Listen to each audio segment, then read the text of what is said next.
Welcome to the show. I'm Jason Whitlock, and I'll tell you why Cam Newton is deluding himself even more than usual. And I'm Colin Cowherd, and I'll tell you why LeBron James once again changing the NBA for the better. Just saying that makes me happy. Speak for yourself starts right now on a Wednesday. All right, hello and welcome. We're joined today by Super Bowl champ Eric Davis and Colin's co-host on The Herd, Christine Leahy. Let's start with Cam Newton, who will not take the field in the Panthers preseason opener tonight against the Texans. Cam's been limited in practice so far and is still recovering from surgery on his throwing shoulder, but even that didn't stop him from posting a hype video on his Instagram yesterday. All right, for those of you who can't translate that caption, it says, "The moment I stop having fun with it, I'll be done with it." Last year, we saw Cam take a ton of hits and even get suspended for the start of the game by Ron Rivera after violating the team's dress code. Cowherd, are you convinced Cam's still having fun playing football? Yeah, I think he likes it. In fact, I think to his detriment. I think his dab is the most memorable part so far of his legacy. I think he always has fun. I think the way he plays is throw the ball down the field. He's a home run hitter. My questions about Cam have always been developing into a committed pocket thrower. It's never been about talent, size, fun, emotion. I think he's great at that stuff. He brings it. He brings it. Again, there are times I think he should worry a little less about fun and more about commitment and focus. But when I think of Cam, I think of the dab. I think I'm going to say something slightly different, but it's on your point. I don't think he considers the grind of preparation for football fun. Yeah. And so that's what he's talking about here in terms of he's trying to get in the mindset of, I know this is hard, but it's fun. He's trying to remind himself that football is supposed to be fun. Again, I don't think right now it is. He's been injured. He had a bad season last year. They didn't win. Football practice isn't that much fun. Right. It can be. But, again, the grind of preparation can be very difficult for some people and not fun, and I don't think it is for Cam. Listen, he said specifically that he's not having any fun last year, and it wasn't because of practice. It was because he was being treated like a running back and getting hit all the time and not getting any calls. That's when he said specifically it's not fun. So there's that angle of it. And then also when he went to the podium or didn't say anything at the Super Bowl, he was 26 years old. He got crushed for that. I was a big supporter of him. Feel your emotions. If that's not the time for you, it's okay, because now I believe that you have a real passion for the game, and that's going to come out, and I like that. I also think that his dabbing and his celebration, that's fun. You ask any little kid who they like, who's their favorite football player. It's a guy like him or Odell Beckham Jr., but now he's being criticized for that too. So every type of fun that he has is being taken away from him. So I think you are right in this point that that video, it wasn't saying I'm still having fun and I'm going to stop unless I am. It was, I'm going to tell myself that this is fun. I've got to get myself in that mindset before the season starts, because that's who I am and that's how I'm a good football player. I just think he wanted to use some of Drake lyrics. Yeah, that too. It's a put good it out song. there. That's all. I think you guys are looking far too deep into this. I really do. And you can like the practice, and I think he does like practice. It's a grind. It's grunt work, but to be good at football, you got to like the grunt work. You have to. And I think Cam does enjoy that part of it. Now, him having fun, that's one thing. But Cam's not happy unless they're winning. That's what you're talking about at the podium. That's him complaining about the hits if they're losing games. He doesn't mind getting hit if they're winning. If they're losing, he doesn't like the losing aspect of it. And I don't think, right now, having fun, preparing because he can be enthusiastic about this season coming up. He's not playing yet. So as long as things go well, we've seen Cam. He'll be happy winning. Okay, if he's not winning, he's going to be unhappy. He's always been that guy, and that's just who he is, and that's okay. I'm okay with that. Is that what we want? Exactly. That's what I'm saying. I'm okay with it. Quarterbacks may get better over time or worse, but almost always they establish their personality and style early, and that's what it is. I mean, Russell Wilson from day one has sort of been optimistic. Brady has been sort of cautious and reserved. Peyton Manning was a robot. Now, I'm not saying they don't get better, but Cam's sort of celebratory. That's how he plays. That's who he is. Remember, no one calls it a football work. It's a football game. And it's a game to him, and that's okay. It's okay to be fun. It's okay to be happy. It's okay. And remember, he's always been pretty good at it.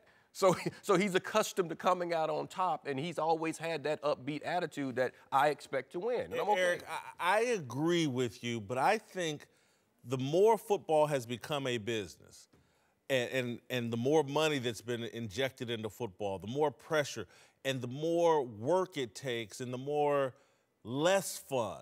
Football and pee-wee and high school and college. But that's the more you have to remind yourself as a professional that it is a football game. And guess who you need to keep supporting football for it to continue to be as successful and have those business deals is the kids. The kids have to continue to watch it as they get older.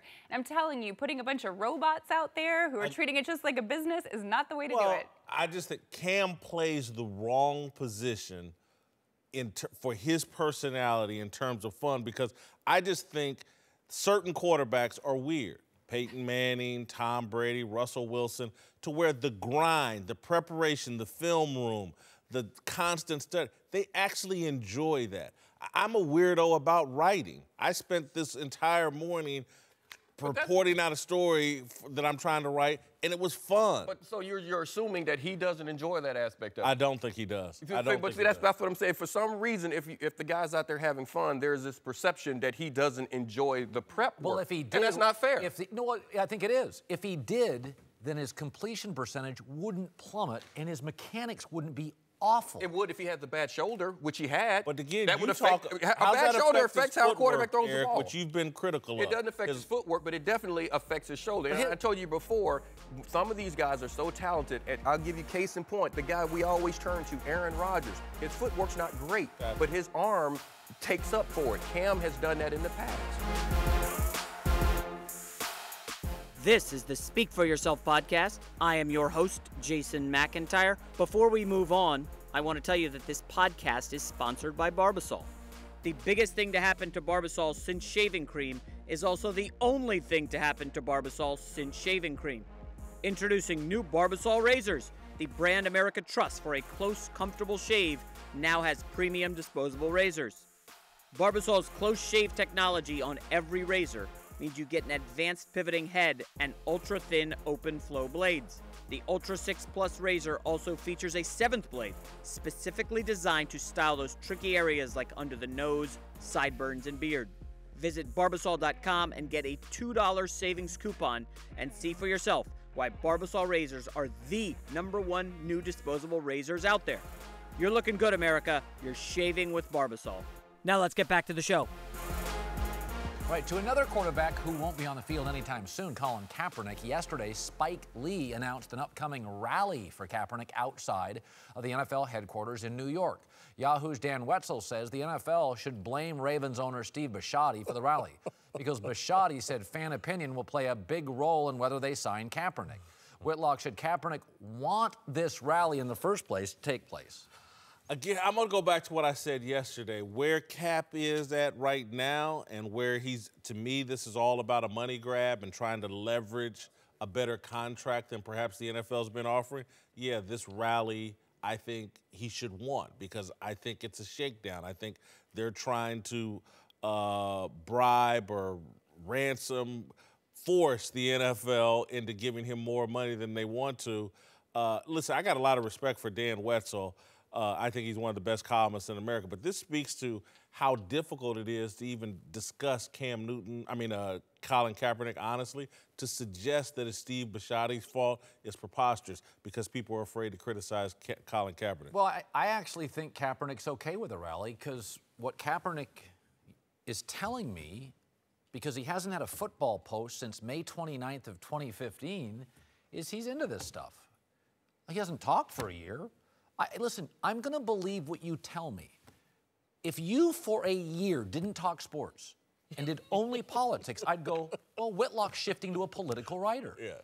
He has not posted a football post since May 29th of 2015, and he's not dissuading anybody, so I think he likes the rally. I think this is if I say Colin Kaepernick, right now, I think politics over football, and I think he's okay with that. That's why he's okay with the rally. And I'm not critical. That's the lane he's chosen in the last year. Isn't it? Isn't it? I feel two ways about this. On one side, I think it probably feels really great to know that people are putting this rally together for you. He had no part in doing it. And it is really hard to speak on something that you feel passionately about and then be left alone and not have a job. So the fact that people are supporting and standing up for him, that has to feel really great. On the other hand, I think if you have a message that you want to get across to as many people as possible, I always go back to you have to keep the platform to do that. And he isn't helping himself to keep the platform. Like the pig socks, I don't like. The girlfriend's tweet, you just can't do that if you want to keep the platform to get the message to as many people as possible. But to your point, we haven't heard him talk about anything in a really long time. He isn't saying anything, he isn't speaking up politically. I haven't heard actual words coming out of his mouth about it. He does retweet people. Yeah. But I haven't heard politically. him. But I haven't heard him speak. I haven't heard him speak about football. Like, come out and say something if you really want to play. And I think that that could make a difference if we heard him give his point of view. What does he want? It might clear the air, because I think there's some hesitation right now. If we brought him on our team, what would he sound like? What would he be talking about? Well, he's not going to speak.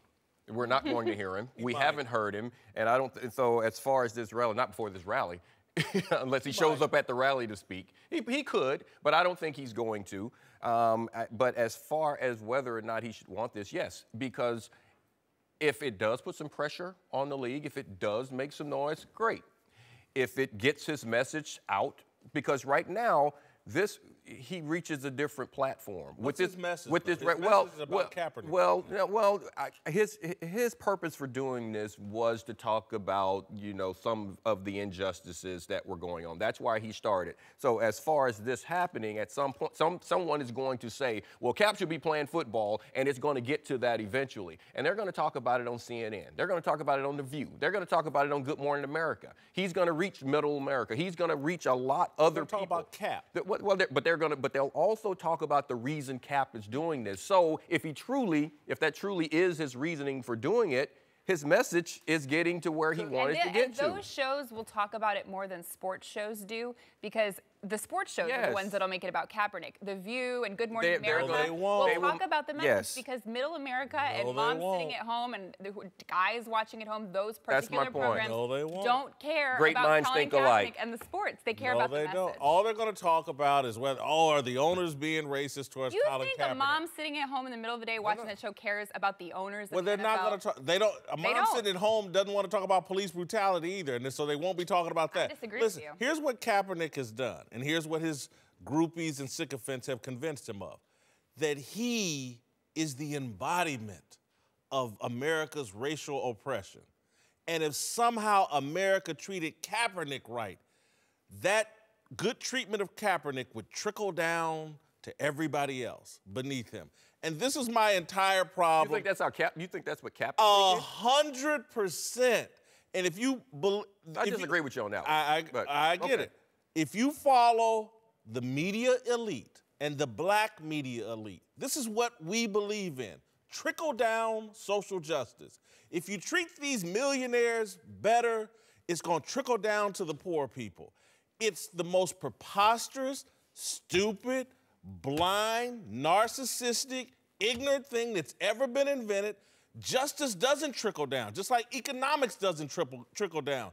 It starts at the bottom, and we spent all this time talking and worrying about Kaepernick, a millionaire quarterback who grew up in the suburbs, raised outside the black community, and oh my God, he's the embodiment of everything that's wrong with America. No. Get the hell out of here. What he's doing right now is, like you said, this is not about trickle down. He is actually taking his money and putting it there. Yeah. He's going down and he's putting it there, and he's saying that these are actions that need to be taken there. He's not saying take care of me. We just talked about Cap has not come out and said, please give me a job. Look, he is still doing what he said he was going to do. It's a PR move, man. It's a what? It can't be both. The other stuff is a PR. Are you kidding me? There's a rally about to take place. You got celebrities everywhere caping up. Get Cap a job. Look, it's like anybody that pays for PR. You spend the money on PR so that the real message. Social justice is a PR move? A lot of it right now, yes. The question was, should Kaepernick want a rally in his honor to take place? And I'll go back to this. Yeah. Yes, because he is now a political figure more than he's a football. He's a figment of social justice warrior's imagination. Welcome back. Christine Leahy is back, and we're now joined by former NFL quarterback Ryan Leaf. Let's move to Josh Rosen, UCLA quarterback. Comments about football and school not going together. Got a lot of people riled up yesterday, a lot of talk, including the coach of one of his rivals in the Pac-12, veteran David Shaw of Stanford. I think it's unfortunate that any player doesn't realize the megaphone that they have. And there are guys graduating everywhere. There are guys staying on course for graduation. There are guys graduating 4 years ago. Some guys graduating in 3 years, like Deshaun Watson did last year. So there are plenty of examples of guys that are playing at a high level and still staying up with their academics, and not just staying eligible, but exceeding in academics. It's up to each individual student to play the best football they can and to walk out of that college with a degree. All right, Whitlock, is Rosen being unfairly criticized for his comments on student athletes? No, I don't think he's being unfairly criticized. I'll just say that I think the kid is well-intentioned, but again, he's a kid, he's a young person. He just hasn't lived long enough. The comment that he made that really bothered me was, there are just some guys here that don't belong in school. And he just hasn't lived long enough. I've lived long enough to know I went to college with a basketball player who was a Prop 48. And I say this with not an ounce of exaggeration. In an argument in our school cafeteria, he spelled cat, K-A-T. Couldn't spell cat. This is the classic, allegedly dumb athlete. Guy came from abject poverty, came to school with a trash bag full of clothes, and that was it. He now has a master's degree. He's probably the most educated of all of my friends. He's a teacher, a history teacher, and one of the most productive citizens I know. And so when you see that kind of transformation and how people benefit from going to school even when they don't belong, you don't say things like Josh Rosen said. I actually think the reaction's been perfect, that he said something where there was some accuracy, and then we all contextualize it. And David Shaw's always interesting. And this is why I like quarterbacks to talk, because I think this is what I've said about Colin Kaepernick, what you said. Could you talk? You know, the quarterback's the guy that walks in the huddle and everybody turns to him to talk. Kaepernick in a year hasn't talked. I like this. This is leadership. I've got strong opinions. I don't think anybody's taking shots. I read several articles yesterday and I thought this is really an interesting educational moment. So I've enjoyed this last 24 hours. We talked about it in our show a lot today, and I think it's kind of a fascinating topic. I do think he's kind of getting crushed for it, though, more so than if this were to happen at any time of the year other than what we're in right now. I think he's a victim of this story coming out on a Tuesday in a slow time in sports, where now we're looking and picking out a couple sentences in an article that he actually says a lot of really, really smart things. And he's a 20-year-old kid, so we really can't rip him for saying something like that. I do think it's a very big thing for a quarterback to have a voice and take the risk to speak out on issues that he feels passionately about. Where I do have a problem is you cannot say something like that when you also are posting pictures of yourself making a hot tub in your dorm room with girls. You took the time, you had plenty of time to go order the hot tub, fill the hot tub, take the picture, post the picture. Get it up to your dorm room. You have time to do some other things. And I think he does need to think about the fact that there are many students out there who do work part-time and full-time jobs when they go to school, sometimes to even pay to even be there, and they make it work out, so you can make it work out too. I understand what he's saying. Is the football program designed to perfectly allow you to excel in academics? No, it's not. But a lot of people have to deal with that situation, and they make it work. And you know what? You're getting a scholarship. You're getting a great education for it. It's a choice, right? You have choices on what you do with your time. Some people party, some people go back to their rooms and study. In my case, a lot of times after practice, I went back into the film room with Coach Price, and we watched until 11 or 12 o'clock at night, where my roommate, who was the backup quarterback, went home, studied, his civilization, world history, mathematics, and that's why he needed help with the game plan test on Friday nights, where I aced that. I mean, it's a choice. You make choices when you're in college on what you're going to do. People who go to college who most likely aren't going to play professional football hopefully understand that and make the choice to focus on their academics and understand they have a free education out of this. And a tutor, right? Yes. Yeah. And the other thing is, if I said to you, okay, you have a son, and he plays, and 20 years from now, you say, Ryan Leaf's son was a Division I athlete and got a degree. You'd be like, wow, that's a lot to accomplish. Guess what? Stuff like that's hard. It's hard to win Super Bowls. it's hard to be a D1 quarterback. And Josh Rosen, to that I would say, Josh, yeah, it's hard to be UCLA's quarterback and get a worthwhile degree. But most great things accomplished are really, really hard. Otherwise, everybody would accomplish stuff. Totally agree. Just relax in his hot tub in his room. And That's right. Fine.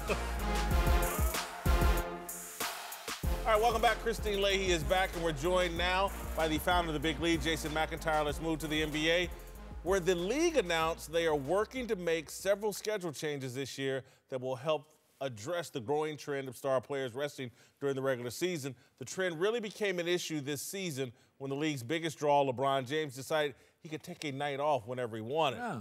LeBron summed up the issue pretty well during the season. I don't understand why it's become a problem now because I started to sit out a couple games.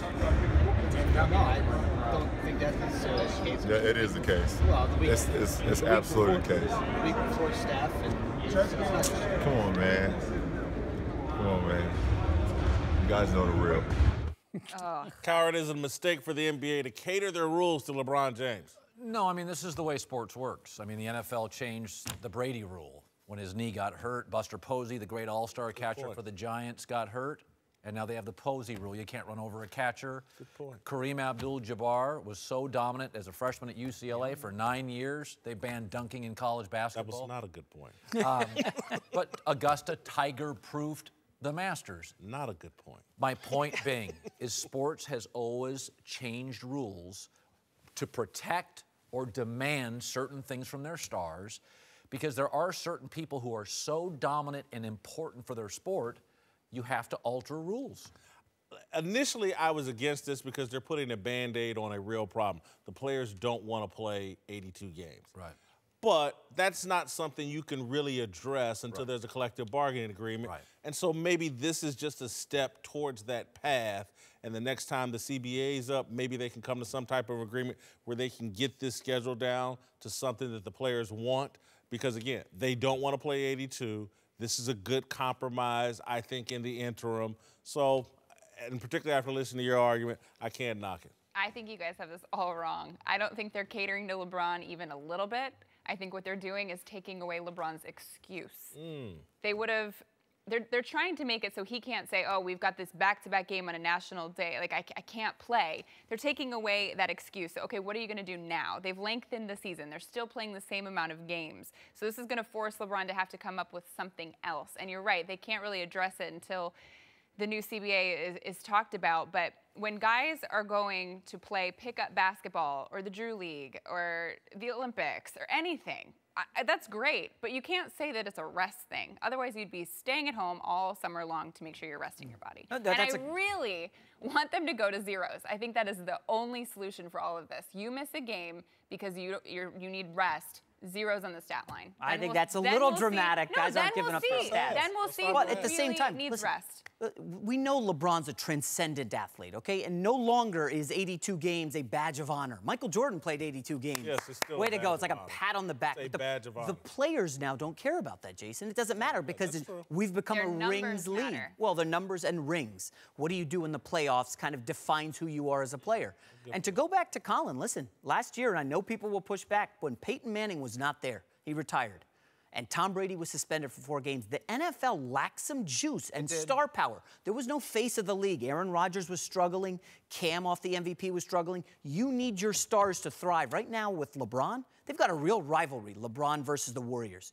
You take LeBron out of the league because he's injured or doesn't want to play, NBA's got some problems with Listen, Michael and LeBron are really transformative. Michael made it really more than ever a global game, and Michael deserves a lot of credit. Like Magic and Bird saved it domestically. Michael took it sort of globally. He was so iconic. And LeBron is a little bit of a trendsetter. He has been the player empowerment guy. I mean, players now, we almost mock them. 3 years ago, it was a star left. Now we're like, how can that star not leave? So I think what it points to is that whether you think LeBron or Michael are the greatest, they are in my lifetime, along with Tiger Woods, the most important game-altering, league-changing athlete of my life. I I just want to see what's LeBron going to say now for when he doesn't want to play, because you can't use the back-to-back national game excuse anymore. And then once they do talk about the new CBA and they say, okay, we'll take the number of games down, but that also cuts into your money because you're not going to see the same amount of revenue. What's he going to say then? Well, I don't think they've eliminated all back-to-backs or all 4 games in 5 nights. They've taken them down to the point where you don't have so many national games falling But LeBron is still 32.5. Remember, Isaiah Thomas, you're buddies with him. He was out of the league at 32. Tracy McGrady, out of the league at 32. LeBron just averaged a triple-double in the finals. We won him for 5 more years. If you think about what LeBron did, it's really very respectful to Michael Jordan. The only reason LeBron's taking days off... You think that's what he was You think he's trying to respect Michael Jordan? No, he wasn't trying to. A lot of times you're not trying to, but you're showing respect to somebody by your actions. By LeBron taking days off and resting for the finals, that's just because he's chasing the GOAT. Because the conversation never was about titles. Jerry West was called Mr. Clutch. We never... I'm going to respect you and not blow up what you just said. I'm going to marinate and think about it and maybe we'll address it tomorrow. All right, welcome back. Eric Davis and Jason McIntyre are back. Let's move to Floyd Mayweather and Conor McGregor, who face off in a couple of weeks. The fight has been hyped for months, but is already disappointing expectations. With thousands of seats still available, now Floyd is selling the fight by trying to convince everyone that McGregor actually has a chance. I'm older. I'm not the same fighter I was 2 years ago. I'm not the same fighter I was 5 years ago. I lost a step. A fighter like Andre Berto don't even supposed to go the distance with Floyd Mayweather. But remember, I was 38. So like I said before, it's obvious I'm slipping a little bit to even let a fighter like that go the distance with me. Cowherd, do you believe Floyd here? No.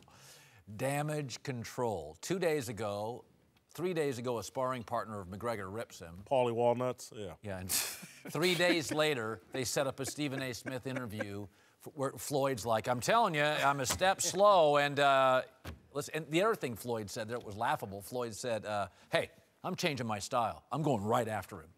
Really? Your whole career. Is by the way, is Brady going to do the read option this year? It makes no sense. Wow, on fire. It's just hype. I think people have the fight figured out in terms of we're going to buy it. There's going to be a nice party to go along with it, but we're expecting a circus. And so the ticket sales, I don't think the demand is there to be there in person as much as people are planning parties in their home. Thank you. Let me push back on this, guys. What if he's lost a step in his trash talking? Is that possible? Think about this. Money Mayweather, since he created this persona, he's sold every fight. He's gotten in boxers' faces. I can destroy you. I'm going to kill you. And he would destroy these guys. He got in their heads. This has been all Conor McGregor for the last few months, hyping it up, getting in Mayweather's head. They get face-to-face. Conor McGregor says, I'm going to kill you in a real fight. I could destroy you. And Mayweather's like, this guy probably could beat me. He's 10 years younger. I do wonder if maybe Mayweather's getting in his head some issues with McGregor. It's interesting. Whitlock, can I say you on that? Lost a step in his trash talk. No, maybe he's actually lost a step. And he knows it. Lose 20. But that's my point. He lost it. He may be able to lose 20, and in his head, he feels as if he can lose 20. But I think he's telling the truth right here. I think he is training, and he's doing things. It helps in all aspects of this. It helps with the marketing. Okay, well, maybe he has a chance, but you know when the body's not reacting to what the brain is telling it from an athletic standpoint. And I think he is telling the truth. Because he may take a punch or two. Because he's wait, hold on. I said 1 or 2. No. I'm talking about in the whole fight. 2 in the whole fight. Because he is a little slower. He knows it. Let's admit this. Mayweather knows he should dominate. I mean, he's a ridiculous favorite. Conor knows he could be humiliated. The one edge I give Conor is Conor really probably could be out training him. Now, he's not as skilled. But the one thing I worry about Conor or Floyd Mayweather, he wakes up with $100 million in the bank as a 1,000-to-1 favorite. Is he motivated? What if he didn't put the time in? You're making good points because, listen, in boxing, belief is highly Buster important. Douglas. Go. Muhammad Ali, when he fought George Foreman, the only reason why he won, he convinced himself that he could win. And so that is an advantage that I think McIntyre hit on, that maybe the confidence and the bravado is on Conor's side. How about this, Whitlock? How much tape is there of Conor fighting? There's none. What are you getting ready for? He doesn't need any tape. That's it. See you tomorrow.